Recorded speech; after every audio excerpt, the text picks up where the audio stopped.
What's up? Hello everyone! Welcome once again to my channel, Miss Jimmy! Guys, thank you so much sa inyong mapadayon ng pag-support sa akong YouTube channel here. And I hope kapadayon gyapon mo mag-support. And thank you gid kayo, ma-appreciate yun ako mayang inyong mga support.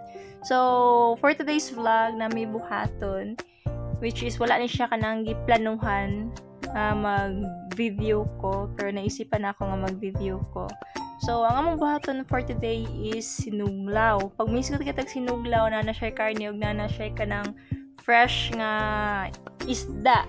Marag katong time ba nga, nag-anhi ako ang boyfriend together sa iyang family, nag-order mi og ka ng sinuglaw, tapos ang ilang sinuglaw, magdi sinuglaw, kay pura kinilaw, wala kayo'y karne. So, karon gamay lang ang amuang fresh nga kanang isda, then much more ang amuang pork para sa to ang sinuglaw. So, natay pipino, din kaning pipino guys, or uban nga mga ingredients nga to ang gamiton, ato siyang slice on according gid pud sa ato ang gusto. So, wala siya kanang method or sabay na dapat ana slices. So, mag-agad lang kita kung unsa dagan sa to ang sulod o tong hunahuna nga buhaton nato. Then kaning radish, ginabutang ko ni siya kay sa una dili man ako ginagamit ang radish kay dailan di ko sa iyang baho yang lasa kay mag lang to ba, pero the more na ko siya gitry nga kanang maggamit og mukhaon ng radish, the more na ko siya ma-appreciate nga lami day siya, pero ang slicing niya medyo panipis style ba. Then naputay kamatis, kaniya tong kamatis guys, naman malnourished ang sulod oy, gamay kay siya pero pitig mahala. Then atong humbay, tipidon po nato siya. So 1/4 lang ato ang gabitan. Kaya palamuti lang mo na siya good. Then prepare na po ko daan o kanang marinated nga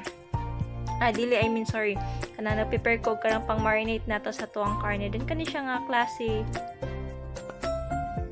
nga marination is salted type ni siya guys. Giana gina kung gusto gid ba kay isa nang ilaha kay tamis. So, mo to siya nag-prepare na mi og kanang kuan na haling, then kita mas totong baby si Bajijid. Curious siya sa kanang kinabuhat na ako nga siga-siga manig aso-aso.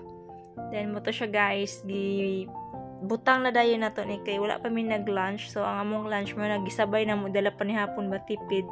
Charot bitaw wala gid bigibati kag gutom kay late na man gud mi nag-breakfast. So, mo ni siya nga to ang karne. Bali-balihon lang nato ni kay maluto. Man nang ambot ng gid lumigig siya tan-awon tapos humot yun kayo siya. Humot yun siya as in humot, makaibog yun siya. Then kani atong preparation sa atong sinuglaw mixing guys is wala na siya kanang achichi aluloy nga kanang unsa ba din na agi diretso na nako, pero dapat di ay wala na ko siya ni ginani kay naday ko plano unta. Problema kay gibutang na maguna ko siya, so wala na ko'y choice, so i-mix na lang gid nako ni siya. Kapanulon ng pataglaway ani magtan-aw mag voice over din niya. Ay pasensya na sa akong tingog guys kay susara ko bali-bali sa akong tingog, ginani gid ang iyang resulta. So mo na siya ko ginamin guys, dapat na ko siya gi-mix kay magbutang mo kog design sa top niya, so di kay siya ma-appreciate. Pero okay mabuhat kay mo naman akong gibuhat. So mga na lang ta.